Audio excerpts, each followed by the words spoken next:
Buenas tardes a todos los que nos acompañan en vivo.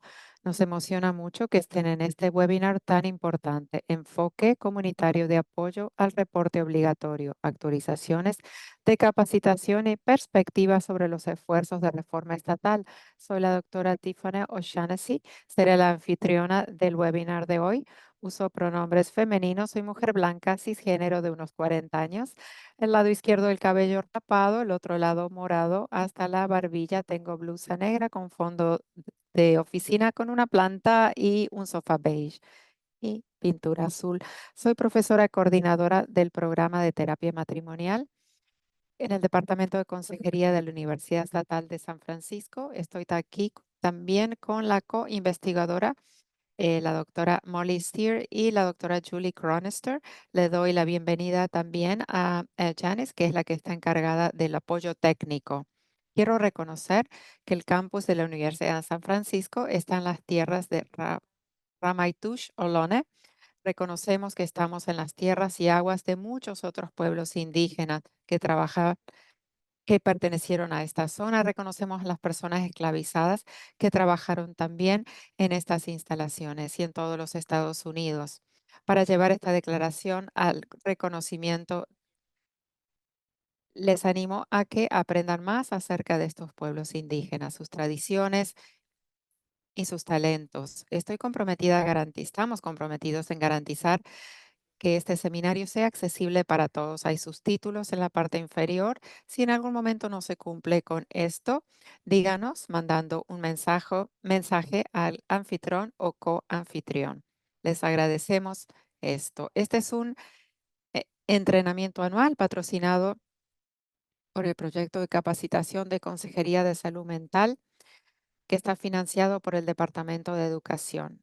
Este contenido es responsabilidad exclusiva de los autores y no representa necesariamente las opciones oficiales ni el respaldo del Departamento de Educación. Si están interesados en recibir créditos de educación continua por su asistencia de hoy, presten atención a los anuncios que verán en el chat. Nuestro agradecimiento al Departamento de Consejería y Servicios Psicológicos de la Universidad de Berkeley. Este es un seminario web y transmitido en vivo y grabado. La audiencia no será visible ni podrá encender su video o audio. La función del chat está disponible para comentarios, compartir recursos, emojis. Si quieren hacer una pregunta, háganlo en Q y A y se les dará de 10 a 15 minutos al final para que contesten. Si los presentadores pueden responder, lo harán al final y si no, les daremos la información de contacto para que se comunique con ellos directamente. Con mucho gusto presento a los ponentes de hoy de Safe and Sound, Jenny Perlman, Clara Say y Brianna Green. Jenny Penland, directora principal de políticas, cuenta con más de 30 años de experiencia en el ámbito jurídico y en organizaciones sin fines de lucro. Actualmente es la directora principal de políticas de Safe and Sound, donde fundó un nuevo departamento enfocado en la defensa y la investigación a nivel local, estatal y federal para mejorar los resultados para todos los niños y familias. Antes de sumarse a Safe and Sound, trabajó como consultora en comunicación y estratega en diversas organizaciones, abogada y defensora educativa. Ejerció como abogada en litigios civiles generales en dos firmas. Al principio de su carrera enseñó a estudiantes de secundaria y capacitó a docentes en Namibia y Sudáfrica. Es graduada de la Universidad de Georgetown y de la Facultad de Derecho de Georgetown. Como miembro de la comunidad, ha servido en varias juntas directivas de organizaciones sin fines de lucro, dedicada a la educación. Le encanta pasar tiempo al aire libre y sigue buscando aventuras con todo tipo junto a sus cuatro hijos. Clarence Say, MAT, educador estadounidense de origen asiático con más de una década de experiencia de enseñanza. Ha trabajado en escuelas en Tailandia, en Cuerpo de Paz y en China. Ha enriquecido su comprensión de prácticas educativas, fortaleciendo su compromiso con entornos de aprendizaje inclusivo. Se unió a Safe and Sound en julio del 24 y lidera la educación comunitaria y alianzas fomentando colaboraciones significativas que fortalecen la educación comunitaria y el aprendizaje. Además de su trabajo, actualmente es candidato a su doctorado. Su investigación se enfoca a las perspectivas sobre la literatura infantil multicultural. Es un defensor fundamental de la comunidad en Safe and Sound, defensor apasionado de la equidad educativa, acceso y visión de futuro.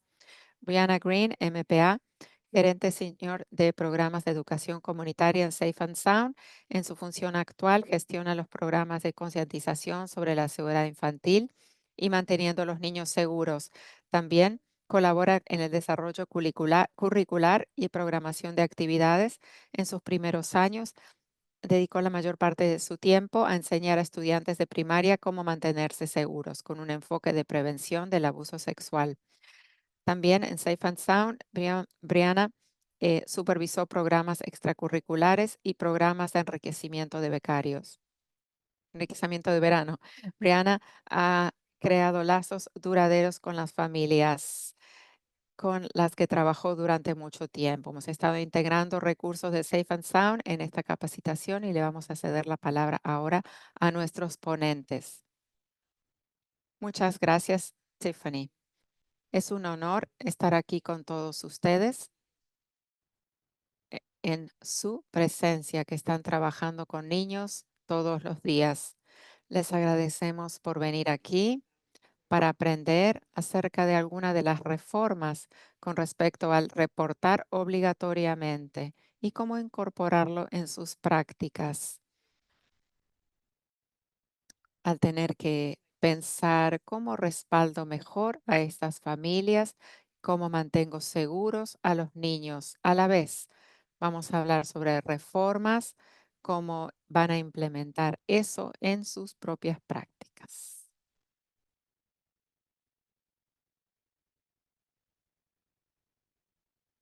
Estos son los objetivos de aprendizaje que acabo de mencionar. Un poco más de información sobre mí. Tuve la oportunidad de ser parte de el grupo especial de enfoque comunitario a informes obligatorios y también fui copresidente del subcomité legal y ahora soy una nueva miembro de este grupo que estudia las reformas del MRAC, que es el comité asesor. ¿Por qué estamos aquí? ¿Por qué pensamos acerca de reformar el reportaje obligatorio? ¿Cómo fue que surgieron estos informes obligatorios? Para mantener a los niños seguros, claro. ¿Por qué pensamos entonces cómo hacerlo? Ustedes quizá piensan que hay problemas. Sí, hay problemas significativos en las leyes actuales. Me quiero enfocar en dos cosas. Una, brevemente, el impacto a las familias, los padres, los niños, la comunidad, los proveedores que tiene este sistema de reportar obligatoriamente datos, estadísticas, que nos va a hacer aparente por qué queremos la reforma. No voy a leer esto, pero aquí ustedes pueden ver unas declaraciones de miembros del equipo especial que tienen esta experiencia vivida con el sistema de reportar obligatoriamente.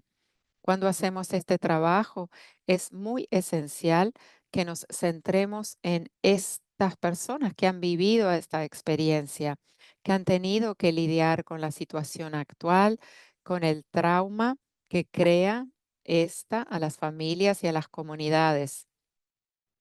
Algo que quiero remarcar es de parte de Shelley, que es madre, que fue parte de este grupo especial.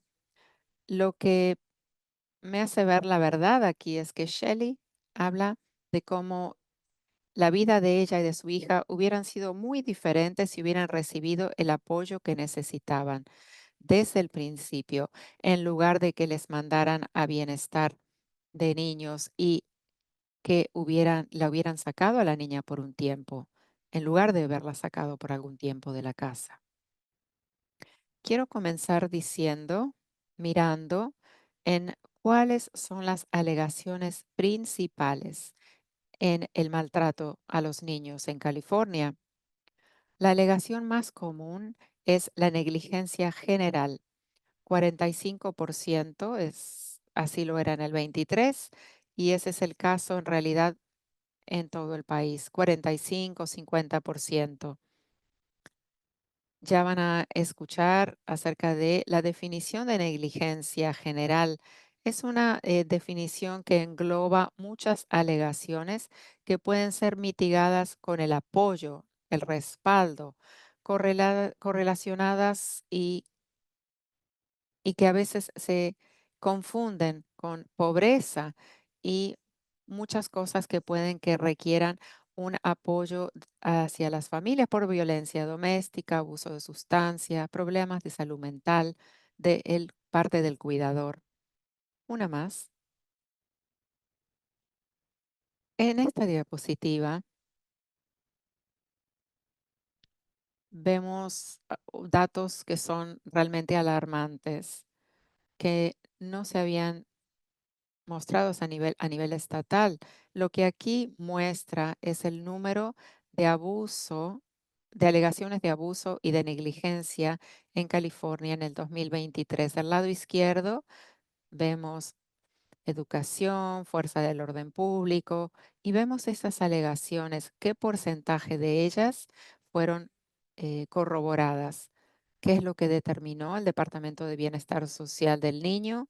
Si hubo negligencia, si hubo abuso donde tuvieron que intervenir de algún modo en nombre de la familia, verán qué tan bajo es ese porcentaje de validación. 23% es lo más alto, fuerzas del orden público, porque se les llama a ellos cuando hay violencia doméstica potencial. De por sí eso no es abuso a menores, pero es ahí cuando ellos se involucran más que nada. Educación, el campo en el que la mayoría de ustedes están, esa tasa de validación es solo un 4%, es decir, 96% de llamadas que llegan a bienestar social son de llamadas que no fueron sustanciadas. Hay una variedad de razones por las cuales no se justificaron, pero estos datos aquí demuestran que hay muchas exageración o cantidad de reportes excesivos. Tenemos que tratar esa situación, lidiar con ella.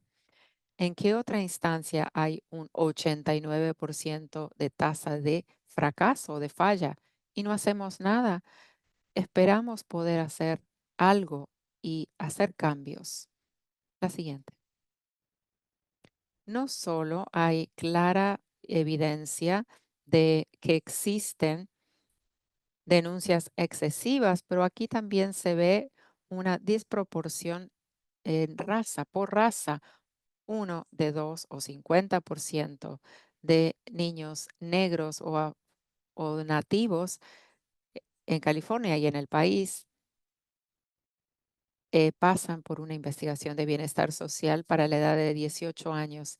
Esa desproporcionalidad continúa a medida que vamos pasando por el sistema.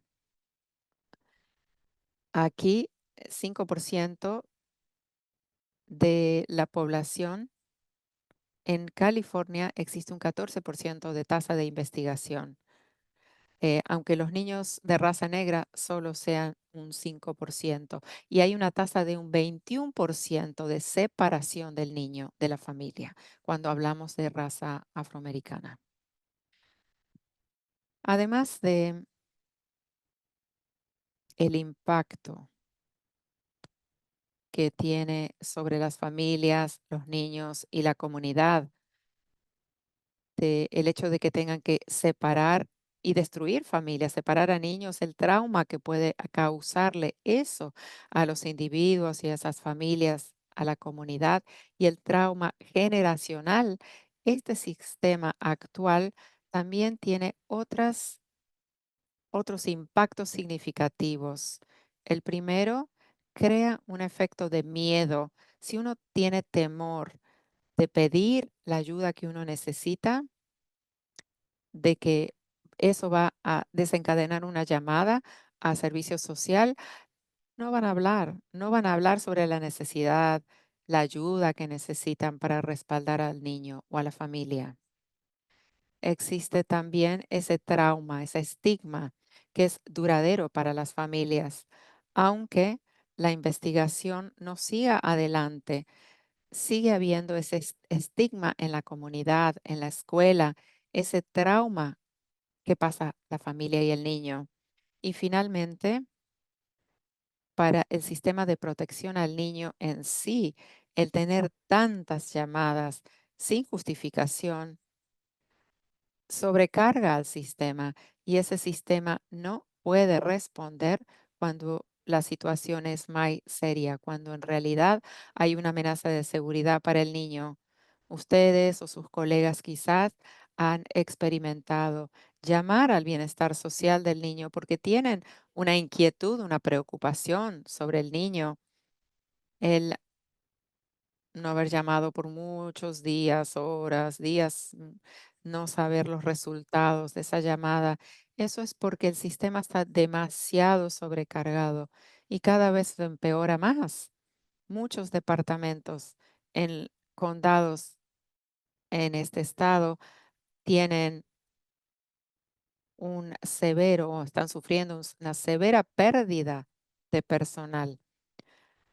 Le paso la palabra a Clarence, que va a hablar un poco acerca de la breve historia de el reportar obligatoriamente. Gracias, Jenny.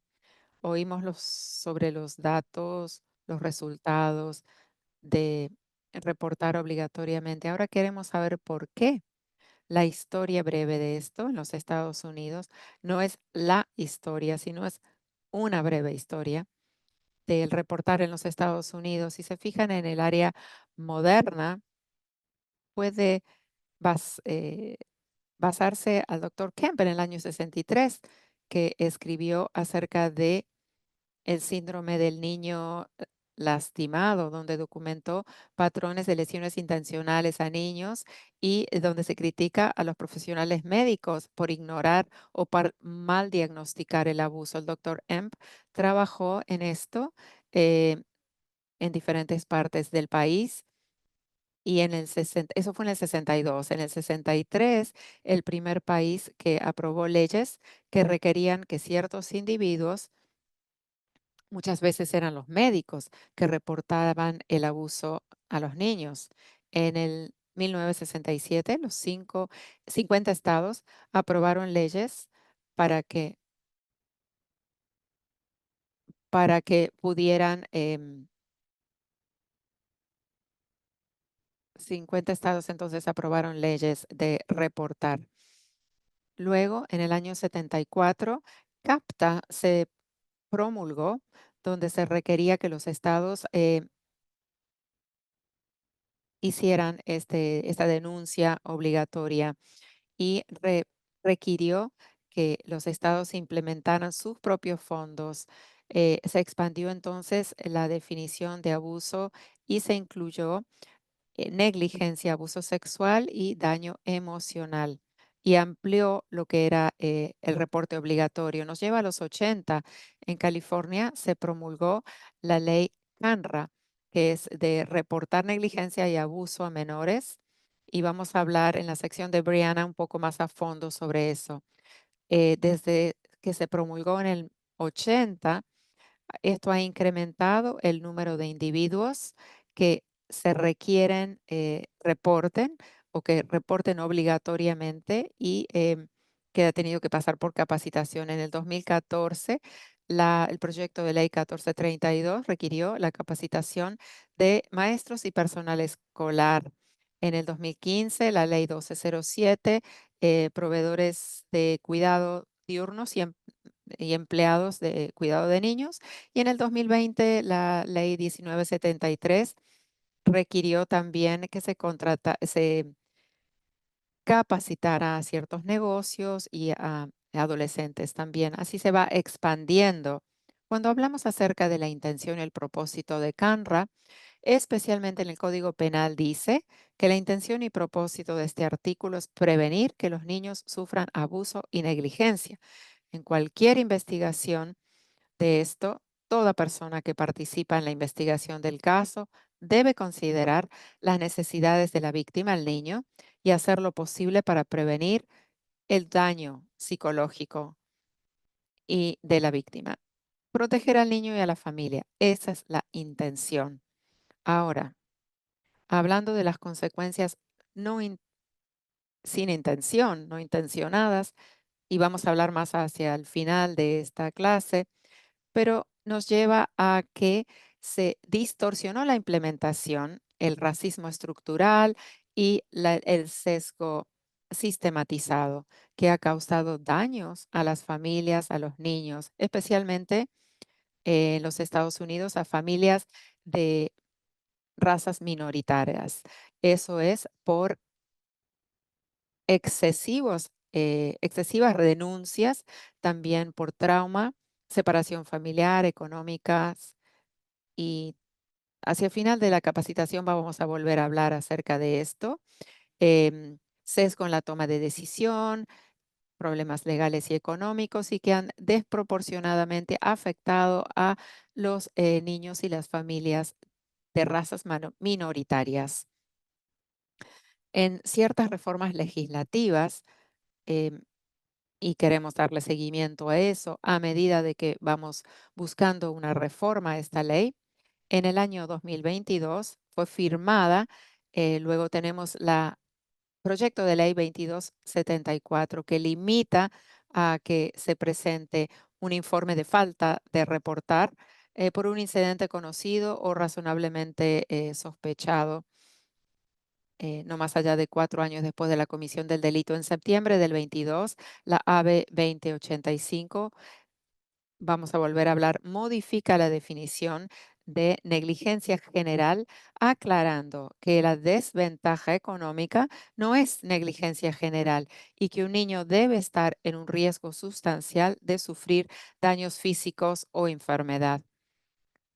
Cuando hablamos o reportamos negligencia general, ¿qué es negligencia general? Y que no lo estemos confundiendo, perdón, con desventaja económica, y aclarar el significado de lo que quiere decir riesgo sustancial de daños físicos o enfermedad.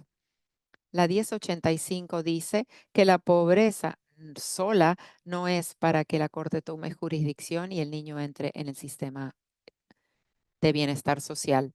En octubre 8 del 23, la proyecto de ley de la Asamblea 391 requiere que una agencia que reciba un reporte de una agencia que no tiene la obligación de reportar, que dé información, nombre, teléfono y la información que dio lugar al conocimiento o sospecha razonable de abuso o negligencia. Esta ley en particular, antes de esta, si uno no era un denunciante obligatorio, podía llamar anónimamente y no tenía que dar nombre o información. Este proyecto de ley requiere que esa información se solicite, y si no se solicita, si no se da, perdón, el nombre, el número de teléfono, la agencia tiene que tomar la decisión de por qué se están negando e informar también que esto será confidencial. Remueve la anonimidad, pero sí asegura la confidencialidad, lo cual es importante. Lo que hacemos en Safe and Sound es darle seguimiento a qué tipo de reforma legislativa continúa promulgándose para que la comunidad lo apoye y poder así respaldar a niños y familia. Le cedo la palabra a Brianna, que va a hablar acerca del siguiente tema. ¿Quién es el denunciante obligatorio? ¿Quién es? Es cualquier persona que trabaje con niños. Hay 49 categorías de personas que son denunciantes obligatorios: educadores, trabajadores escolares, trabajadores sociales, técnicos como Comcast, AT&T, por ejemplo, que entra a la casa de uno de los voluntarios. No son considerados denunciantes obligados, salvo que estén o trabajen en el programa CASA. La siguiente.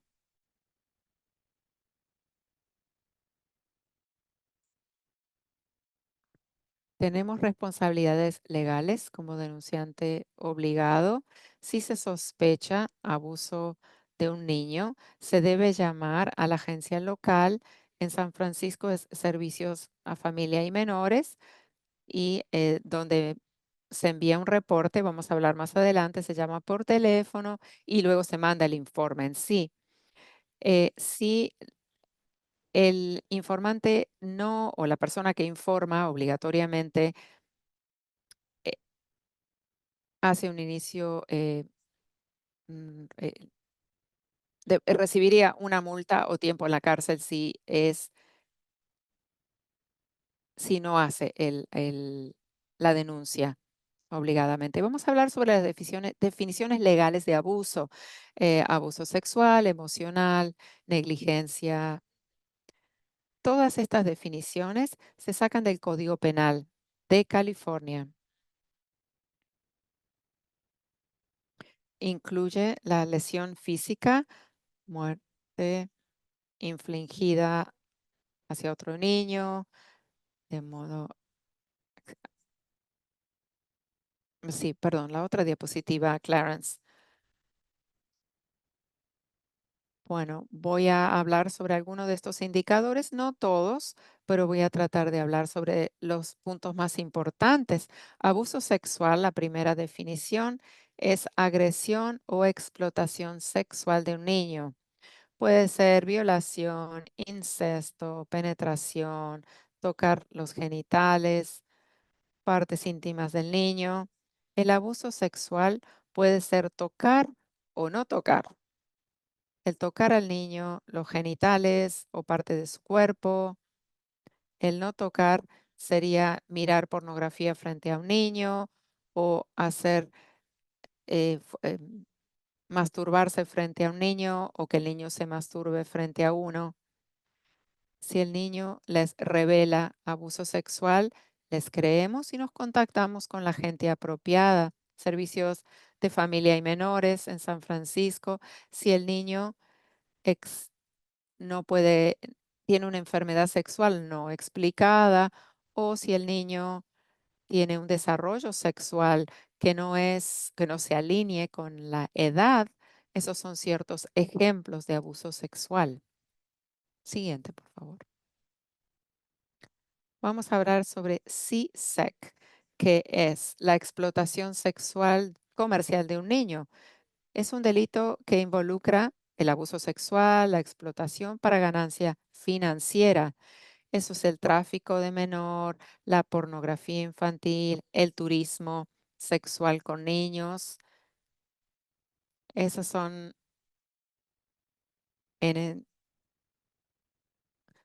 puede que esos niños tengan tatuajes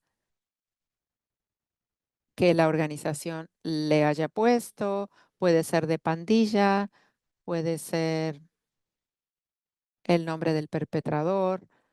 También podría ser estar el niño en una zona de trabajo sexual, áreas donde o que falte a la escuela, o un niño que, por ejemplo, no tenía un portafolio de diseñador y de repente sí lo tiene, algo que la familia se sabe no podría brindarle. Vamos a hablar sobre negligencia en esta diapositiva y en la siguiente, negligencia general. La negligencia severa es la falta de una persona que cuida a un niño o tiene custodia de protegerlo de malnutrición o de algún diagnóstico médico no orgánico de que el niño pueda prosperar. Significa también que, o en la situación en la cual cualquier persona que tiene cuidado o custodia del niño causa o permite que el niño tenga problemas de salud o que ponga la salud de ese niño o esa persona en peligro. La negligencia general es cuando una persona que tiene el cuidado o la custodia del niño no le da comida adecuada, ropa, em, atención médica, cuando no hay una lesión física en el niño. Queremos dejarles saber e informar que la falta de recursos de parte de un padre no es, no debe ser una razón para llamar a servicios de familia y menor. El hecho de que le falten recursos a los padres no quiere decir que actúen negligentemente. Sabemos que en San Francisco es caro vivir y si un cuidador o un padre no tiene los medios, no quiere decir necesariamente que sean negligente con sus niños. En siguiente lugar, vamos a hablar sobre los indicadores. En general, ¿cuáles son? La falta de necesidades básicas, la supervisión, dejar al niño solo en la casa sin los recursos apropiados, la atención médica, las necesidades educativas, el, el apoyo emocional y condiciones de vida no seguras. Ahora sí hablamos del proyecto de ley 2085 hace unos años atrás.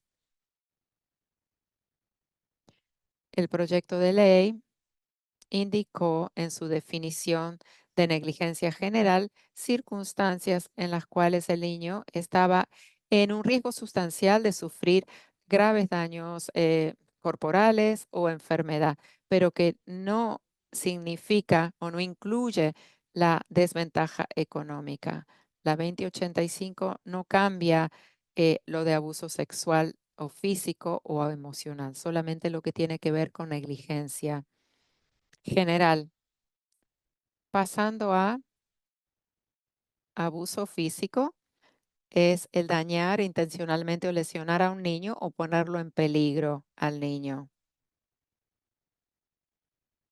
También es cuando una persona le comete un acto corporal o lesiones o castigo, es decir, indicadores serían golpes, marcas, quemaduras en el cuerpo del niño o lesiones en la cabeza, a veces marcas también de mordedura.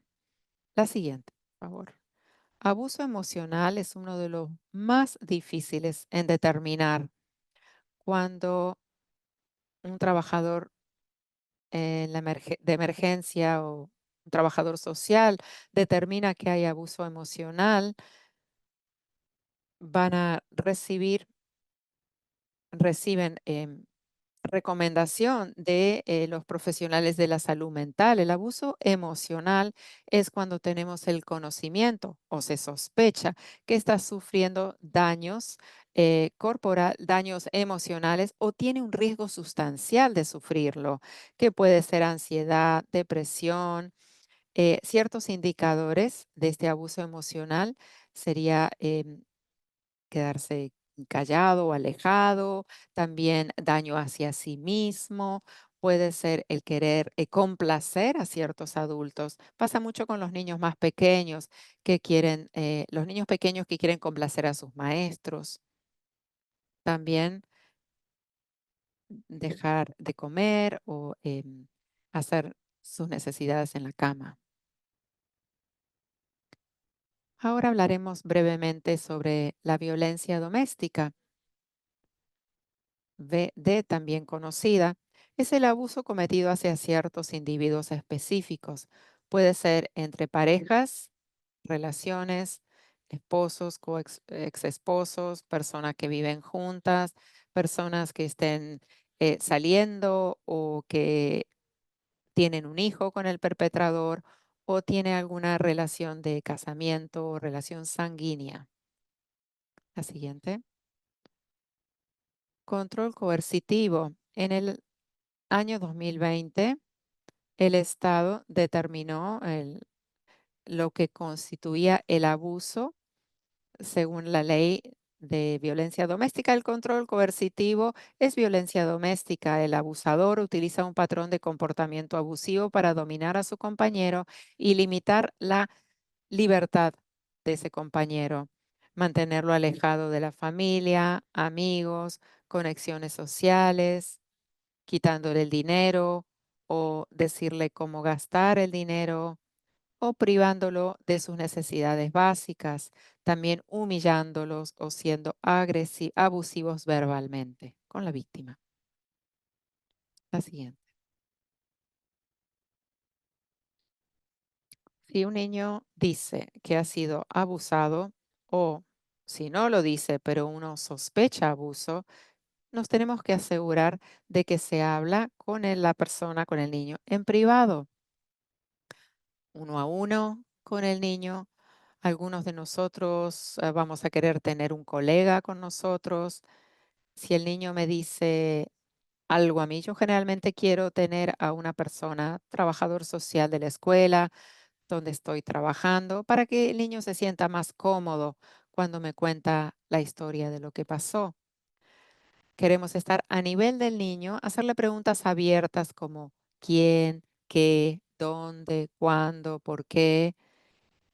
Cuando hablamos de dónde en su cuerpo, pero también dónde jurisdicción, como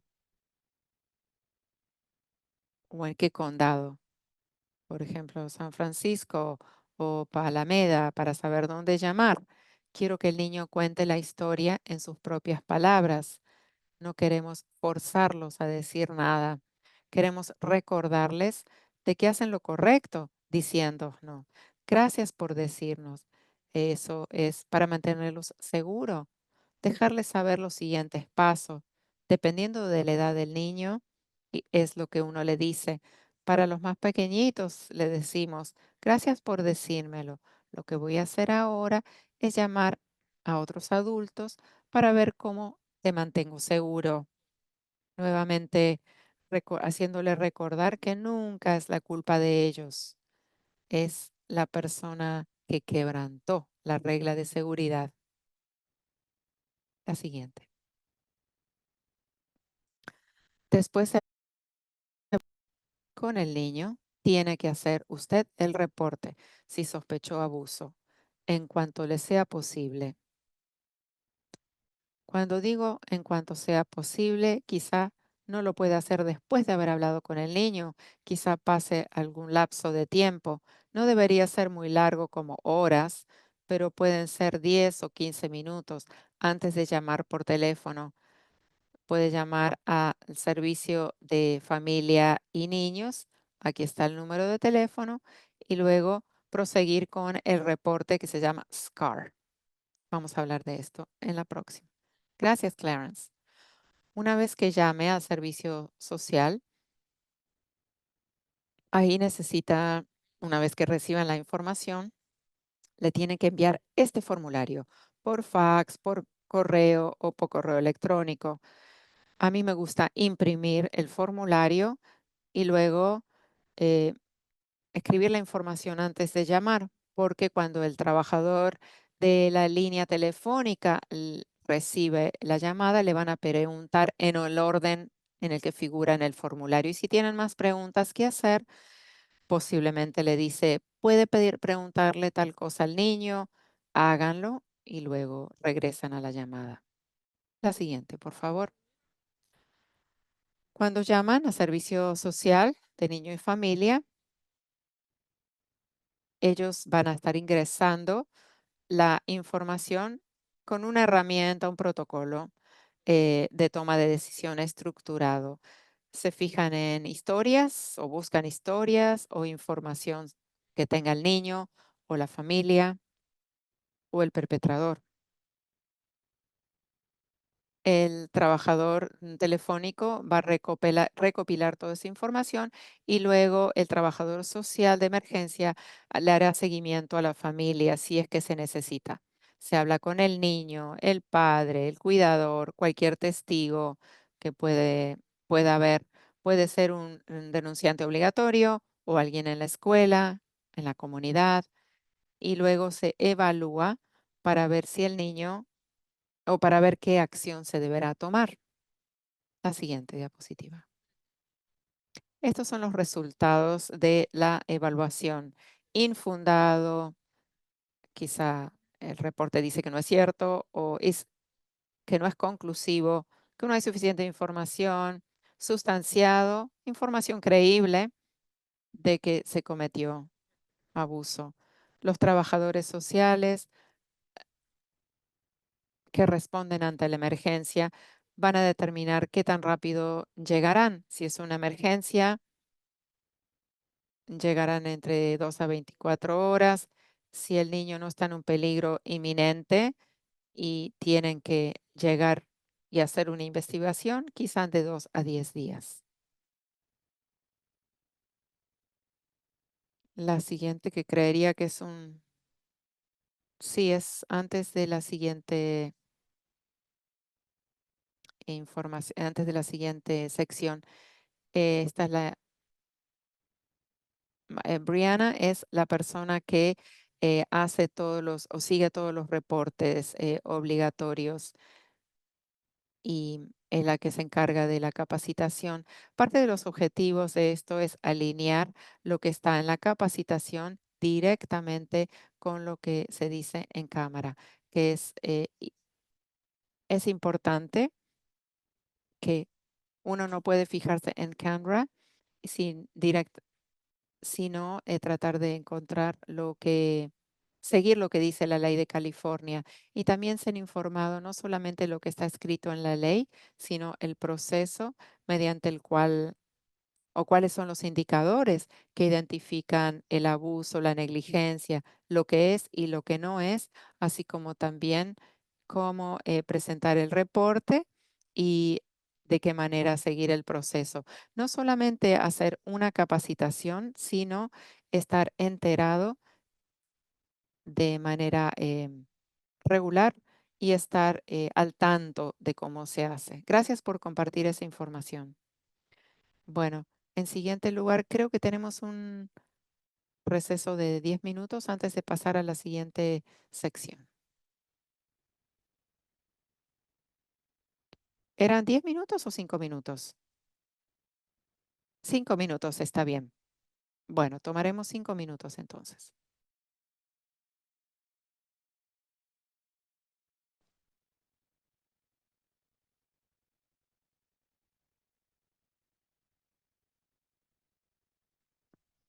Muy bien, vamos a comenzar. ¿Qué es el sesgo implícito?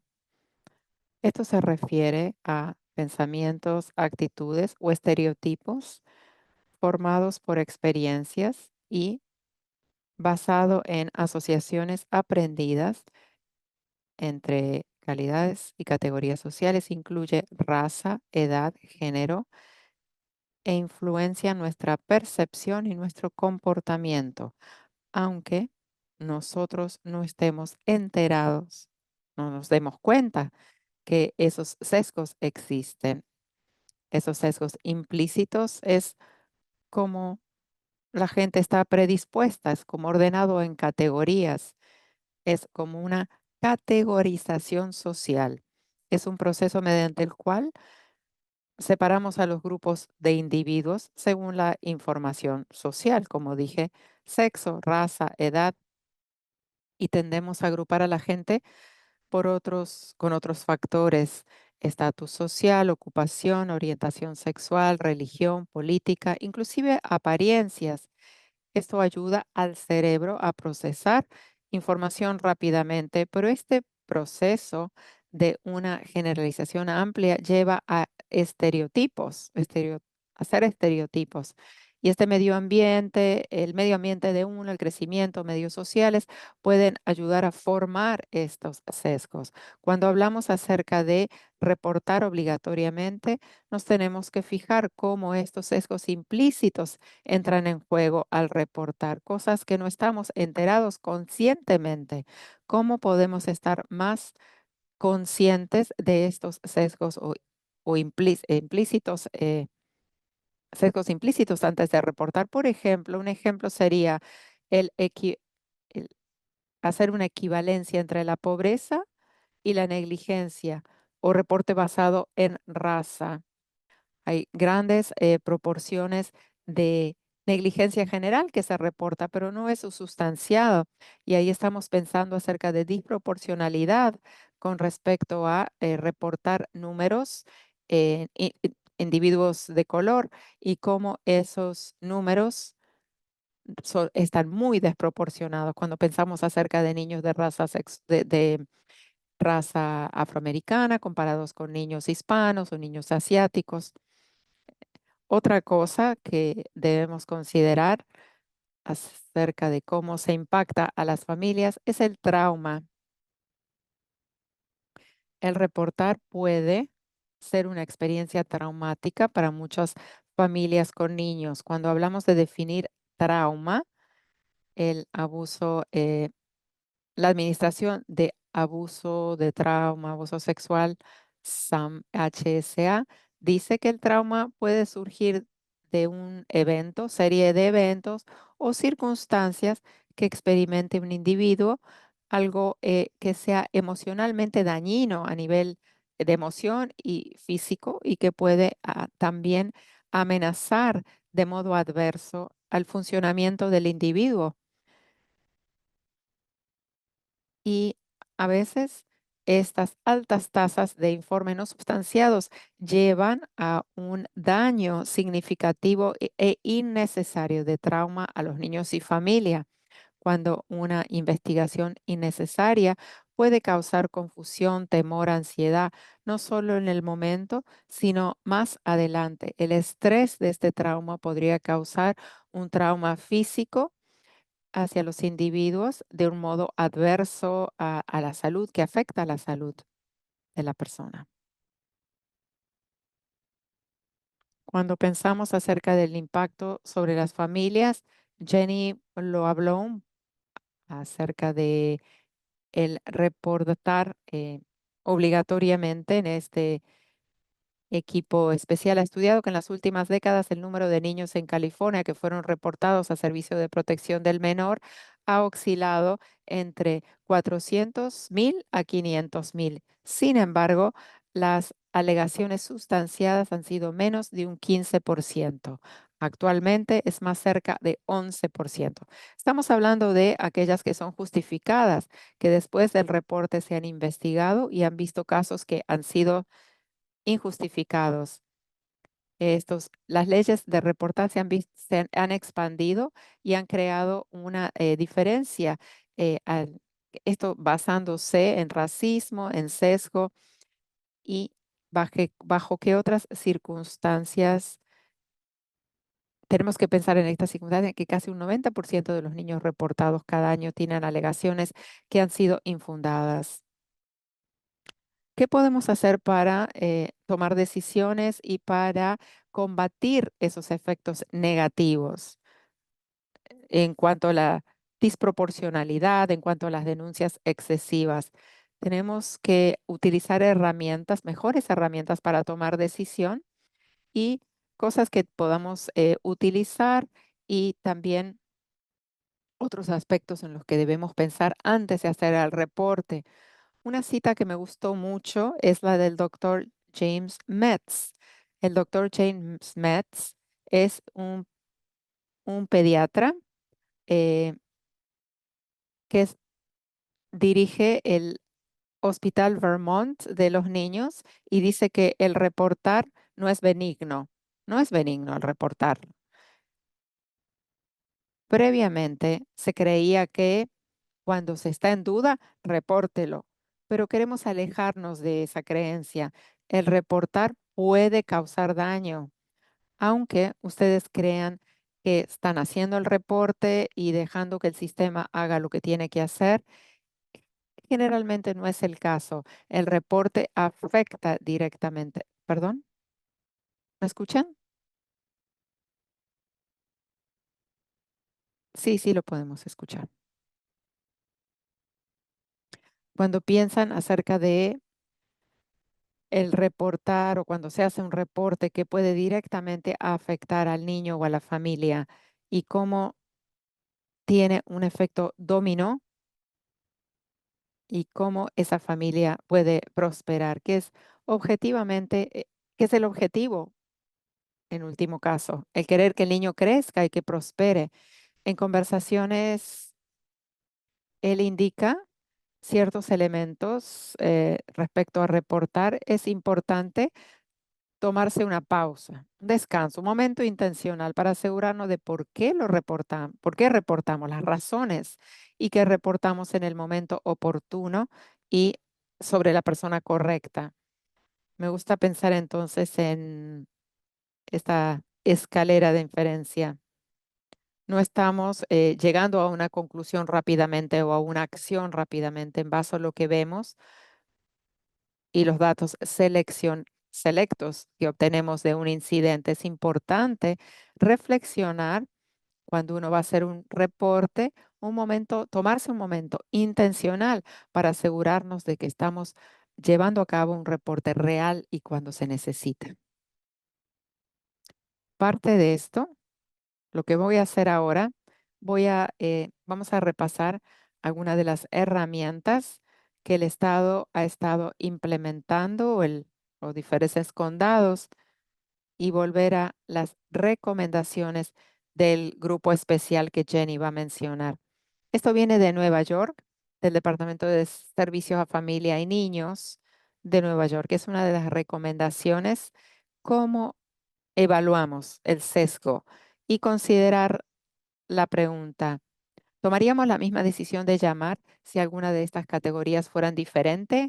Si el niño o la familia tuviera en cuenta raza, etnicidad, género, identidad de género, repasando la lista por completa y pensándolo, ¿cuáles pueden que sean esos sesgos implícitos que entran en juego en lo que uno observa o la historia que uno está creando en base a su lente, el modo como observa la situación, según sus antecedentes personales o entendimiento de lo que está pasando? Recomiendan también pensar críticamente, un pensamiento crítico. Lo usamos tantas otras veces en otras partes de la vida. Es importante utilizarlo también en este medio del reporte obligatorio. Tenemos que críticamente pensarlo. ¿Qué es lo que estoy reportando y por qué? Esas herramientas son qué era lo que teníamos, qué es lo que tenemos que hacer antes de reportarlo. Y aquí nos da ciertas guías, que es esa escalera de inferencia. Identificar qué es lo que le preocupa específicamente sobre la situación. Cuando uno cuenta la historia, ¿qué observa y cuáles son las brechas que está llenando? ¿Está recopilando información adecuada sobre la información actual, la situación actual? ¿Está analizando y separando hechos de suposiciones? ¿Está reconociendo la posibilidad de sesgo en su opinión personal? Existe la posibilidad de que uno tenga eh, parcialidad o sesgo respecto al proceso y es garantizado que uno vaya a tener esos sesgos potenciales. ¿Y cuáles son? Hay que asegurarse en suspender el juicio temporalmente, desarrollar otras hipótesis múltiples que pueden explicar la situación y después de haber pasado por este periodo de determinar si legalmente es requerido hacer una llamada o una acción alternativa, porque si pensamos en cuál es la intención, es de proteger al niño del abuso y de proteger a las familias. ¿Qué es lo que debemos hacer? ¿Qué es lo importante? Y si ese es el objetivo, entonces pasar por ese proceso de crítico de pensamiento y ver qué es lo que uno quiere lograr. Eso es de lo que estábamos hablando, un pensamiento crítico respecto a reportar. Todas estas diapositivas las van a tener ustedes. Pasando ahora al departamento de Wisconsin, el departamento de instrucción pública enfatiza pensamiento crítico y lo divide en 4 procesos. El primero es recopilar información. El segundo es participar en un pensamiento crítico que nos enlaza a lo que New York decía. La tercera es considerar el impacto del sesgo. Y la cuarta es reportar y o respaldar a la familia con recursos. Puede ser uno, dos, ambos. ¿Qué es lo que más necesita el individuo con el que está trabajando o el que está observando, el que está tratando de apoyar? Cuando una medida justificada, un reporte se justifica, ese debe ayudar a iniciar una colaboración posible para ayudarlo al niño en su sistema. Volvemos a California, Los Ángeles en sí, el condado de Los Ángeles. Ellos tienen una iniciativa de, una iniciativa de respaldar el reporte obligatorio, un modo de tratar de con el tema de las denuncias excesivas y los retos que presenta, los impactos negativos que ha tenido el reportar obligatoriamente situaciones que le pasa a un niño o a una familia. ¿Qué tan alto? Eso se basa en el número desproporcionado de informes de negligencia general.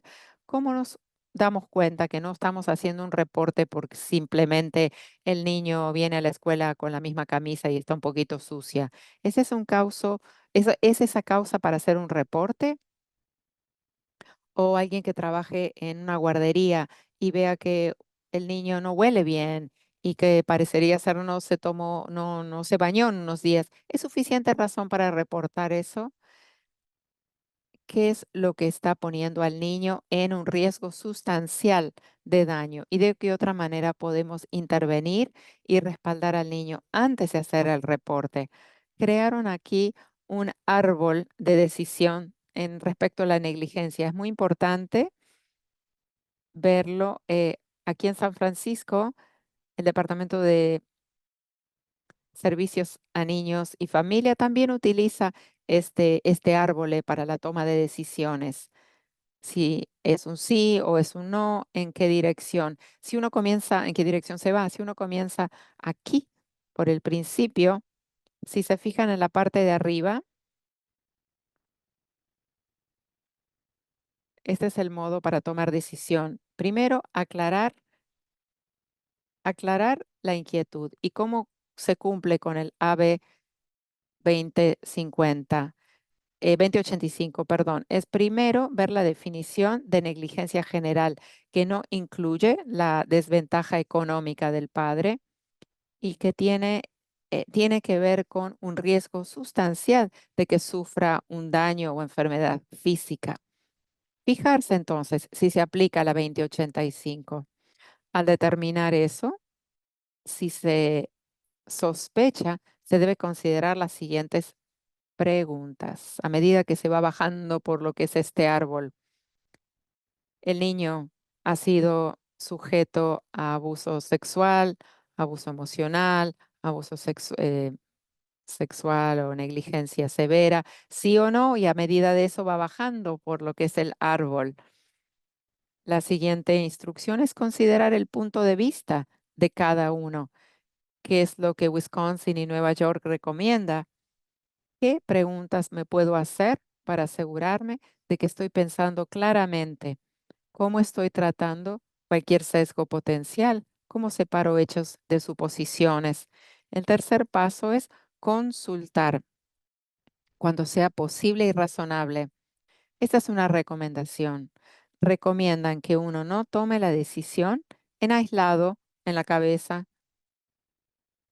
en el espacio cerrado de donde uno está, sino sacarlo afuera, tener una conversación con alguien con quien confías, alguien que le puede dar un entendimiento de lo que se trata esto. Y haciéndose la pregunta, cuando hablamos con alguien más sobre esta situación, ¿cómo llego a formar una decisión informada? Sí, consultar con alguien. A veces cuando yo pienso en las peores decisiones que he tomado, fueron hechas sin preguntarle a nadie qué era lo que pensaba. Es importante sentirse cómodo de que uno puede consultar con alguien en quien confía y luego decidir si tienen sesgos, parcialidades, ¿verdad? Y claro, esta es una recomendación porque según Canberra o según la ley de reportar obligatoriamente, no se puede prevenir que alguien haga un reporte. Si alguien se presenta ante usted con consejos o le consultan como supervisor, uno no puede, y legalmente no puede decir no, no puede hacer el reporte o prohíbo que lo haga. Ese individuo tiene el derecho, siempre tendrá el derecho de hacerlo, aunque no lo consulte. Es una distinción importante. Todo denunciante obligatorio tiene el derecho de reportar. Aquí recomendamos que igual mantengamos conversaciones para hacer un informe y un reporte informado. La cuarta recomendación es completar este árbol, fijarte en este árbol de toma de decisión sobre negligencia general. Acá lo puse porque parte de la decisión es tener que pasar por estos pasos intencionalmente. Las primeras veces quizás es un poquito lento, un poquito torpe, no se siente como natural repasar estos pasos, pero creo que el propósito es demostrar que está haciendo, tomando el proceso eh, visualmente, que lo hace con una estructura para que intencionalmente uno tome estas decisiones mientras considera la situación. Eso es parte de la práctica. Parte de esto es a medida de repasar este árbol de toma de decisión, lo consulta y luego es más internalizado, algo más natural para tomar la decisión al fin y al cabo. Ese es un recurso importante de tener. Inclusive en cuanto a los siguientes pasos, es algo que se considera de qué manera podemos visualizar cómo tomamos esa toma de decisión, ese proceso de toma de decisión antes de hacer el reporte. Y es muy valuoso. Esa es mi parte. Le paso la palabra a Jenny. Gracias, Clarence. Veo una pregunta en el chat de Shelley que quiero responder. Pregunta sobre una de las diapositivas sobre la estadística, hablando de la disproporcionalidad. Sí, en esa diapositiva se ve que la mitad, 50% de niños negros e hispanos y nativos, perdón, de niños de raza negra y de raza nativo americana, experimenta algún tipo de participación en servicio social antes de los 18 años, que puede llegar a que no pase nada o que se los saque de la casa. Y aunque ese reporte no sea investigado o sustanciado, tiene significativamente un impacto a la familia, la comunidad, el niño y la persona que lo reporta. Es difícil ser un denunciante obligatorio. Lo reconocemos. Un cuarto de niños blancos también pasará por el servicio social. ¿Qué tan larga es esta red en California? Y es bastante similar en otras partes del país con respecto a traerle a la vida de nuestras familias el servicio social. Dicho esto, y con toda la otra información que recibieron, ha habido un movimiento, hay un movimiento de cambiar el sistema. Algo está pasando y ahora lo entendemos debido al racismo subyacente sistémico que Clarence mencionó. El sistema es construido sobre eso. Necesitamos tomar ciertos pasos para cambiar ese sistema. California ha sido líder y está comenzando a pensar, y otros estados también, como Clarence dijo, hay otros estados que están haciendo trabajos también, Nueva York, sorprendentemente Texas, Montana, estado de Washington, también están haciendo trabajo para reformar los sistemas del reporte obligatorio en California es como la culminación de varios factores. Obviamente, experiencias vividas y líderes del sistema, los que hacen las políticas, que nos han escuchado. Safe and Sound también escribió un artículo en el 22, en el 23, el Consejo de Bienestar del Niño, parte del Departamento de Bienestar del Niño en el estado, escuchó las recomendaciones de un subcomité y aprobó la creación de este grupo especial del cual hemos estado escuchando, que ayuda a transformar el sistema de reporte obligatorio, cambiarlo a algo que sea más respaldado por la comunidad utilizando estos árboles de decisión, en pensar en el sesgo, en la parcialidad antes de hacer un reporte, pensar en poder respaldar a la familia con recursos. Si se los puede ayudar desde el principio, es esa intervención la que se necesita, en lugar de una intervención punitiva y de enviarlos a servicio social. Hablaré brevemente sobre cómo se llevó a cabo, cómo se llegó a este grupo especial y el proceso que ya ha durado un año. El grupo que ha trabajado en formar este grupo, una vez aprobado, tuvo un proceso de aplicación muy extenso. La razón era que queríamos un grupo muy diverso para escuchar las diferentes voces, más de 250 solicitudes de diferentes profesiones, experiencias de vida. 32 miembros fueron escogidos y 78 subcomité. Se lanzó en septiembre del 2023 y lo clave sobre la constitución de este grupo era asegurarse de que había un grupo de peritos con experiencias vividas y proximidad al sistema de reportar obligatoriamente o el servicio de protección al menor, sea con experiencia o experiencia como denunciante o alguien que tuviera conocimiento en el servicio social del niño. En este gráfico se ve que 88% de los miembros trabajaron o tuvieron experiencia personal en el sistema de bienestar del niño, 28% experiencias vividas como jóvenes que pasaron por el sistema o padres o cuidadores, 59% eran denunciantes obligados. También hubo diversidad, hay diversidad, vienen de diferentes sectores. 7 fueron representados y 11 condados también, desde los más pequeños hasta los más grandes, urbanos y rurales. Los subcomités también fueron diversamente formados. La siguiente. Después de haber creado este grupo especial, nos reunimos y uno de los grandes trabajos era dilucidar cuáles iban a ser nuestras guías, nuestros valores y cómo íbamos a hacer que este grupo tan diverso presentara las recomendaciones.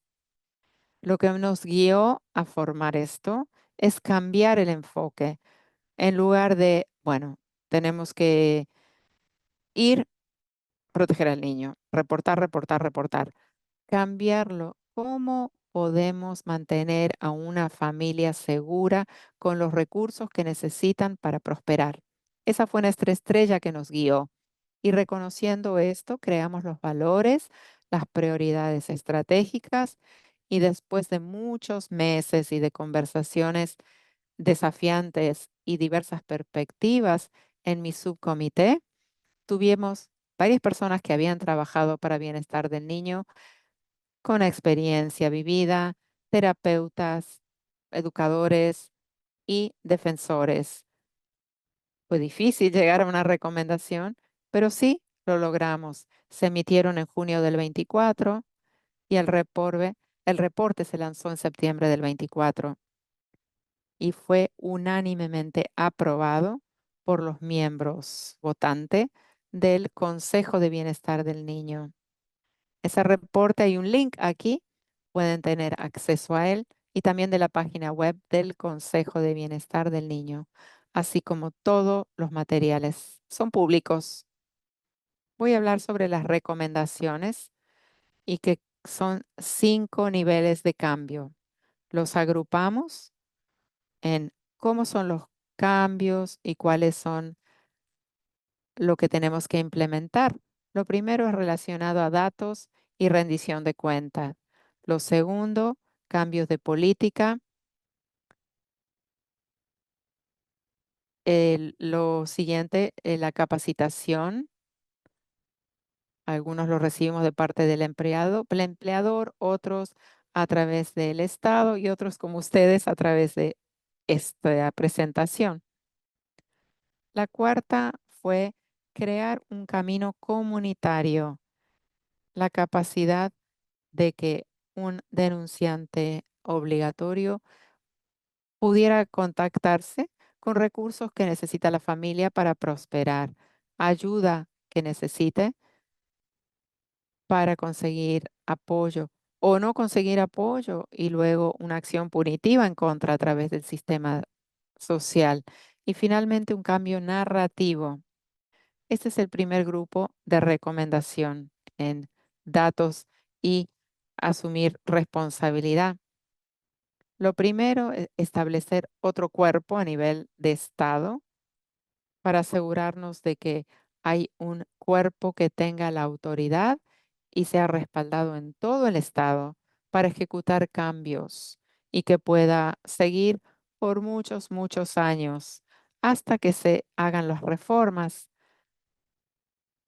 Y tuvimos éxito en formar este comité MRAC, comité asesor en cuanto a la denuncia obligatoria o reporte obligatoria.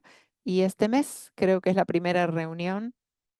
Tiene el apoyo de Servicio Social de California y también del Departamento de Salud y Servicios Humanos de California.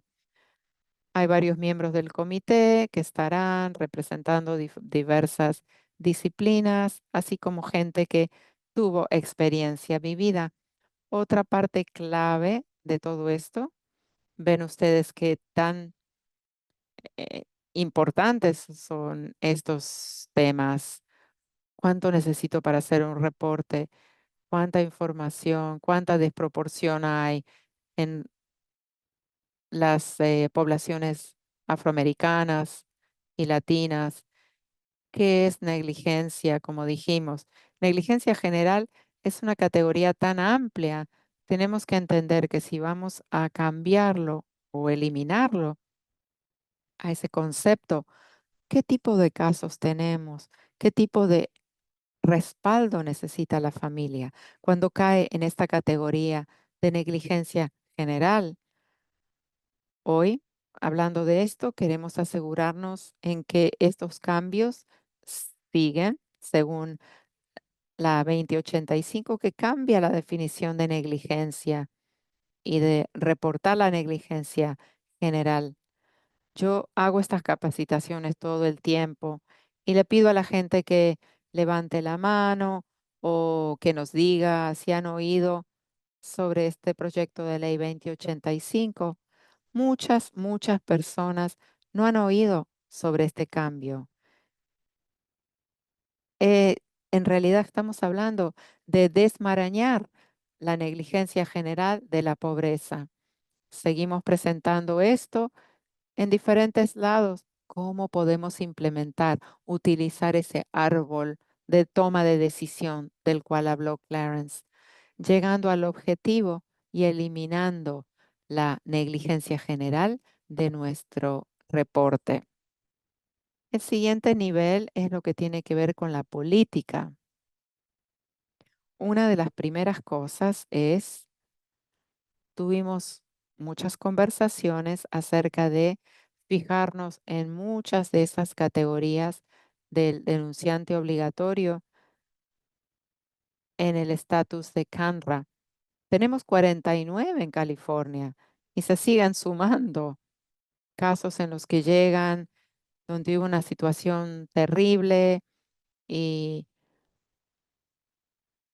hubo niños que, bueno, casos de explotación en fotografías y tuvimos que trabajar con personas que revelaban fotos y bueno, tuvimos que estudiar todo eso y lo que decidimos es que la recomendación era hacer algún tipo de piloto, trabajo piloto. Los Ángeles lo está haciendo para reducir las categorías de reportar para que no impacte negativamente eh, al niño y a la familia. Otra recomendación es potencialmente hubo un proyecto del año pasado, pero falló el respaldar, remover la categoría de negligencia general de este elemento de reportar, sacarlo del estatuto por completo. Juntamente con eso, sabemos que necesitamos definir qué significa negligencia general, qué significa negligencia severa. En el estatuto no está delineado, es poco claro y pensamos que el bienestar social tiene que debe fijarse cuáles son los diferentes elementos que existen en negligencia general y severa y tienen definiciones asociadas. ¿Por qué no le podemos dar al denunciante obligatorio algo similar? Y finalmente, recomendar que haya un piloto para remover la responsabilidad a la que se enfrenta el denunciante obligatorio frente a este estatuto si ellos utilizan una de las herramientas de toma de decisión.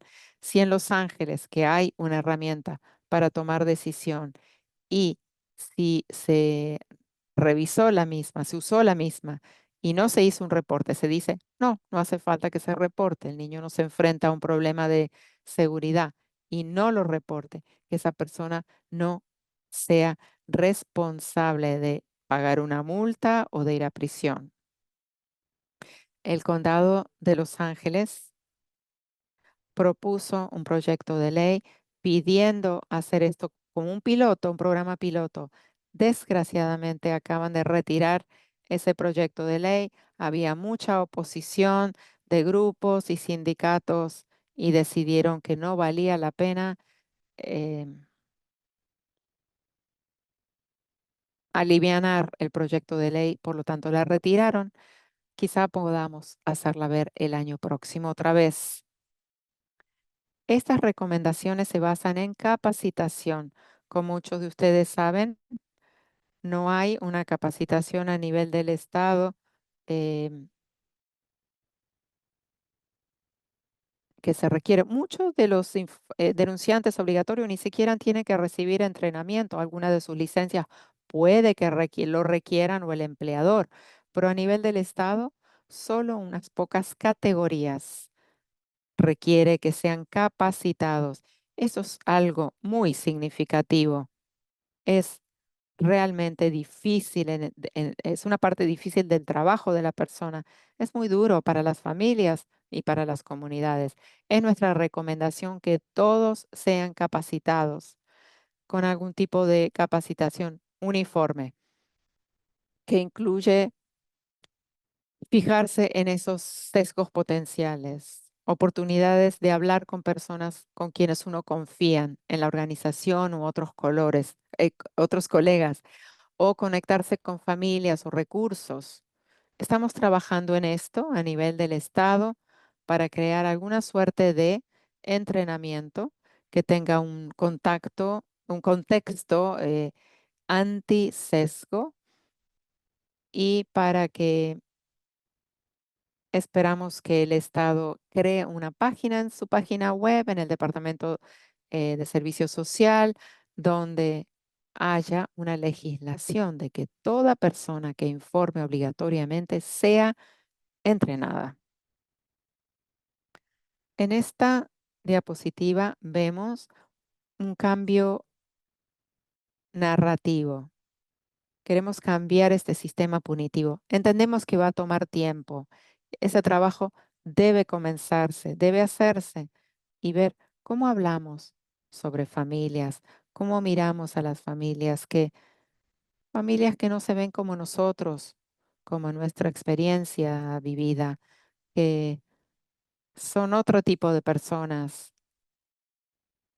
Hemos tenido conversaciones, tenemos conversaciones para que la gente vea que esos son esfuerzos de em, reforma y queremos que la gente aprenda y que piense en esto diferentemente. ¿En qué situación estamos? ¿Qué hemos estado haciendo desde que se aprobó esto en septiembre del 24? Hemos estado moviéndonos hacia adelante. Como mencioné, queremos que MRAC lleve a cabo el trabajo de este grupo especial adelante. Estamos súper contentos. Tenemos tres presidentes, dos de ellos han tenido experiencia vivida. Juan Solís es el padre coordinador del condado de San Bernardino, perdón, y también otras partes del estado, norte, San Bernardino, Los Ángeles y diferentes profesiones. Chunis Yusta es directora ejecutiva de CAP Center en Sacramento. Alicia Garupa, que es la jefa de Wellbeing en Los Ángeles. Este grupo MRAC es muy diverso. 50% de sus miembros fueron afectados por el haber recibido denuncias obligatorias o tienen alguna parte en este sistema.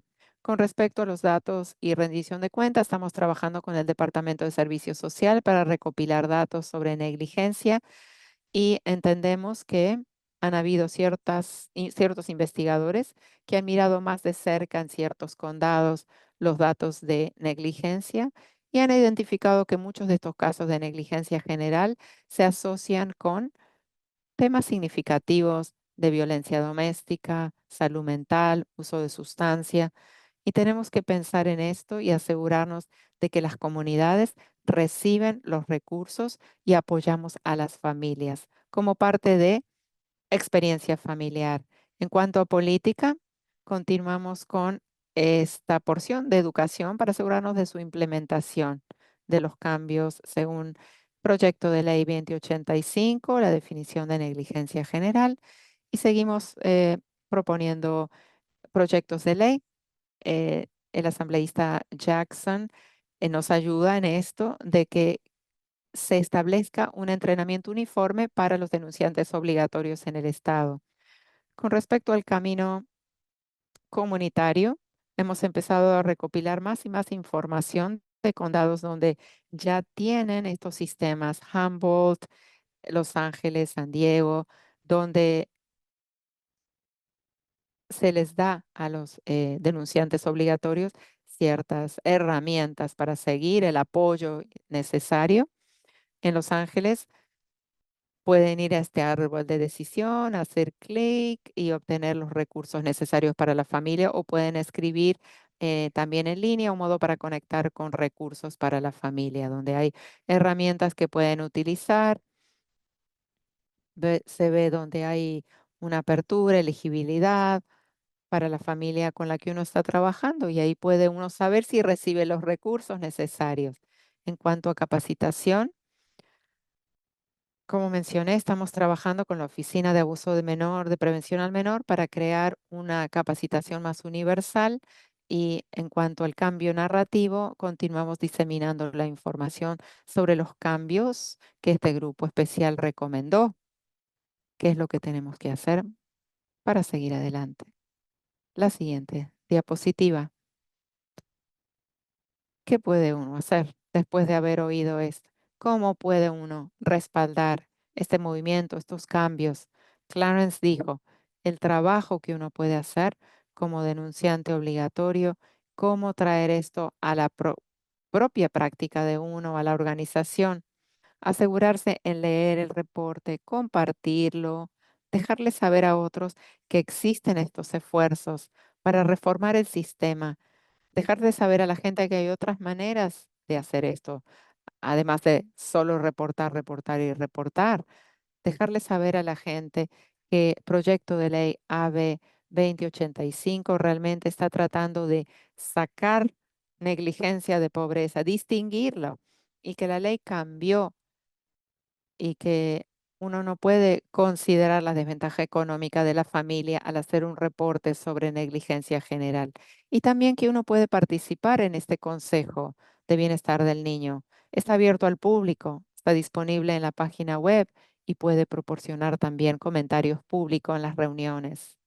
Les damos las gracias a todos de que nos han oído y bastante, que hemos hablado mucho, pero gracias por estar aquí, por pensar en cómo podemos todos desempeñar una parte para ayudar a hacer estos cambios y para que los niños y las familias no experimenten el trauma. Tenemos 15 minutos para preguntas. Sí, hay muy lindas, muy buenas preguntas. Muchas gracias a todos por lo que han compartido, todo el trabajo. Yo enseño en el programa de consejería, enseño clases de abuso a los niños y entrenamiento. Como Clarence dijo, las dudas que entran al hacer un reporte y lo que hay que pensar bien claramente puede causar daño el reportar y estamos tratando de establecer un balance. Toda la capacitación se basa en sospecha razonable. No somos investigadores, pero sospecha razonable es una de las cosas en las que tenemos que pensar. Acá dice muchas gracias por el trabajo. Estoy de acuerdo de que la mayoría causan más daño que no. Entiendo que sospecho, que reporto sospecho y que no soy investigador. Con el uso de este árbol de tomar decisión, es correcto decir, como dicen los panelistas, que sugieren que un educador, un proveedor médico o clínico solamente reporte lo que se sospecha es en contra de la ley, esto,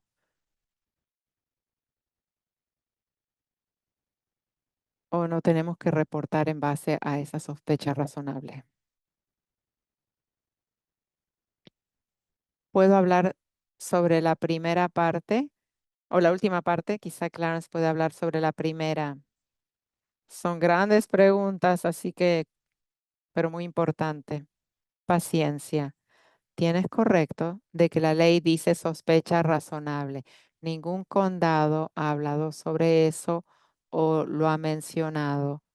Lo mencionaron en nuestro grupo. Es algo muy contencioso, es algo muy difícil hacerle cambiar a la gente ese estándar. Es muy difícil cambiar ese estándar. Así que no, el cambio actual o los cambios actuales no le piden determinar si algo es sustanciado o no. Ese es el trabajo de bienestar social. Pero lo que sí nos piden hacer es el proceso, tener un entendimiento, si es que hay tiempo, no siempre es razonable, no siempre tenemos tiempo, pero tener un entendimiento de qué es lo que pasa con ese niño y esa familia, para poder respirar profundamente y decir, ese es un tema de seguridad, negligencia general. Ese estándar ha crecido a un riesgo de daño sustancial. Es un estándar mucho más alto del que había sido. ¿Realmente eso nos va a llevar a lo que es un riesgo sustancial de daño y pasar por el proceso? ¿Deberé hablar con alguien? Como lo que está pasando en UCSF, le llaman una pausa, un momento, antes de hacer el reporte, los doctores, profesionales médicos, se reúnen, hablan acerca de disciplina, trabajador social, doctor, enfermera. ¿Cuáles preguntan sobre la familia? ¿Cuáles son los valores? Y también nos fijamos en sesgos. Cuando hablo con bienestar social, ¿qué significa investigar? Lo que escucho es, pueden hacer preguntas, pero no esperamos que el denunciante haga lo que hace, ir a la casa, lo que ellos hacen, o mirarle el cuerpo a ver si tienen otras pruebas de lo que les preocupan. Eso le queda al Departamento de Bienestar Social del Niño.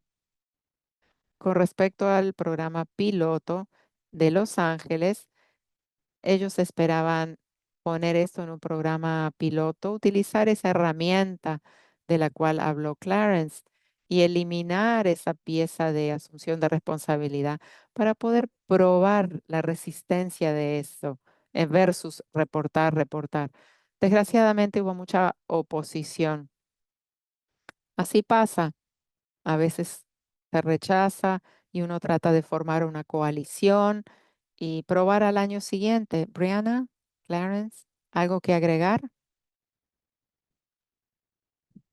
Parte del reto y la razón por la cual en la sección que Brianna presentó, si uno quiere tratar y demostrar lo que está escrito en Canva, el punto es que mucho de esto es vago y eso sirve el propósito de hacerlo para que uno no esté seguro si tiene que reportarlo o no.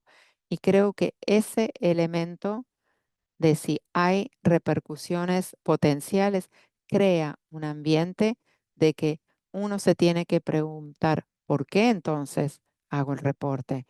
Y si se da cuenta uno que lo estoy haciendo porque tengo miedo de las repercusiones hacia mí, entonces estamos en un lugar en el que no se está haciendo un informe, un reporte informado, no se está respaldando a la familia y al niño.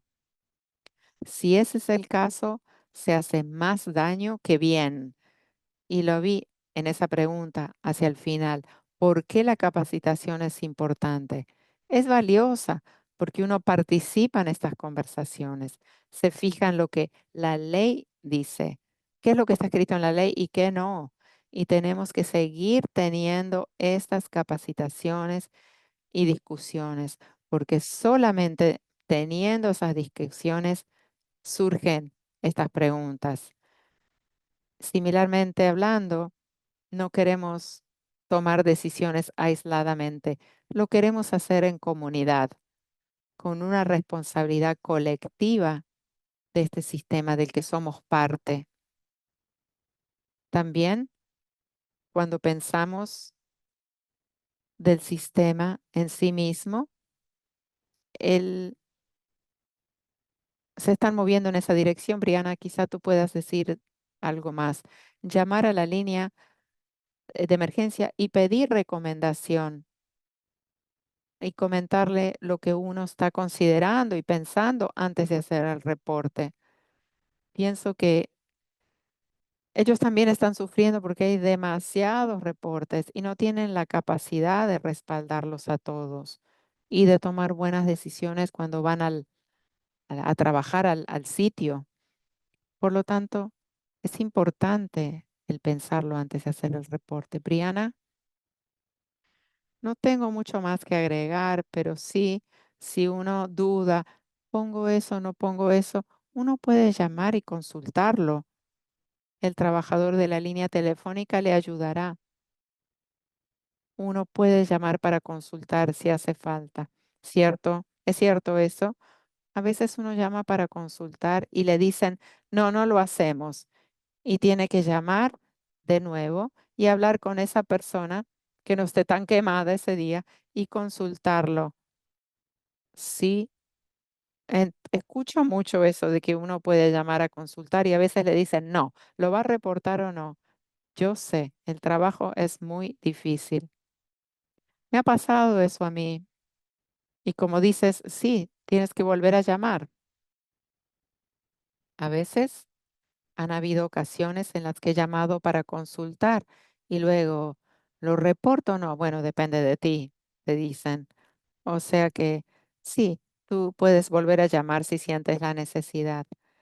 El número 800 que compartió, alguien pregunta, ¿es a nivel del estado o es San Francisco nada más? El número 800 es solo para San Francisco. pero siempre puede en Google buscar el número, pero el formulario es para el estado de California, sí, pero puede googlear el número del condado. Una pregunta más, hay varias, pero voy a mencionar esta. Casey dice, ¿qué siente usted con respecto a si la policía se suma? En mi experiencia en Daly City, la policía va a estas llamadas en vez de un trabajador social. ¿Sabe si está pasando esto o no? Cuando mando por fax, al reporte lo mandan a la policía, que es traumatizante para los clientes. Muy interesante. Eso es condado por condado. Si hay violencia doméstica de por medio o algún tipo de violencia entre adultos, ciertamente eso va a la policía. Obviamente, bueno, obviamente, pero Camra dice que uno puede llamar a la policía o a servicio social. Sí, ellos tienen la obligación de cross reportarlo, porque es realmente importante eso, porque si la policía no hace el cruce de reporte, bienestar social, a veces la familia puede perderse en el sistema, ser traumatizado por la policía. En San Francisco tenemos lo opuesto. La policía no va a las llamadas y somos centro de defensa de niños y tratamos de coordinarlo para que un trabajador social vaya, y a veces si existe la necesidad de la policía, que vaya. Entonces, si el investigador o la policía tiene que ir, bueno, a veces es mejor porque el niño no tiene que contar la historia dos veces, pero realmente depende de condado a condado. En mi experiencia, el cruce de reportes es esencial para que el sistema funcione bien. Pero estoy de acuerdo que la policía llegue a la puerta de la casa de la familia es ciertamente traumatizante. ¿Alguien quiere aclarar algo? A ver, Jenny habló de un porcentaje sustanciado. Ah, ya lo contestó, sí, 1,9, sí. 25% blanco, 50% negro. Brianna habla de que no fueron sustanciados o inclusive inconcluso. Tengo la curiosidad de que si estas palabras fueron, si evaluado e investigado es lo mismo o si lo hacen dos personas separadas. Sí, cuando hablé de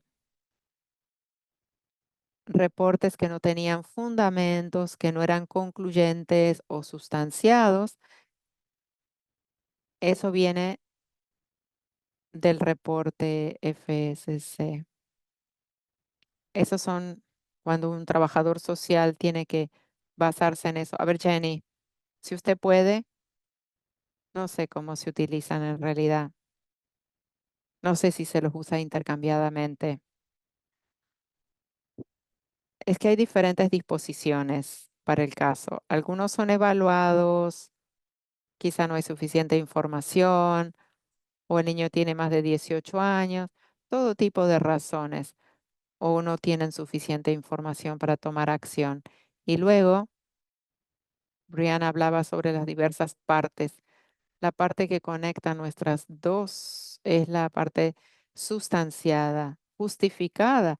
Es ahí cuando el caso ha estado abierto, investigado, ha ido a servicio social y se ha tomado una determinación de que hubo algún tipo de abuso.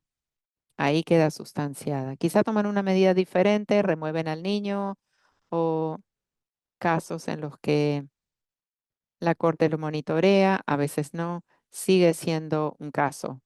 Esa, esa tasa de sustanciar, de justificar, es sola 1 de 9. Bueno, muchas gracias. Muchas gracias a todos por todo lo que compartieron.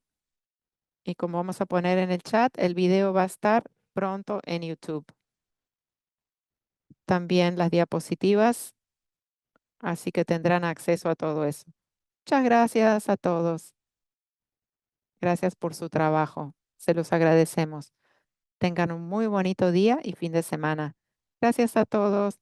Gracias por su trabajo.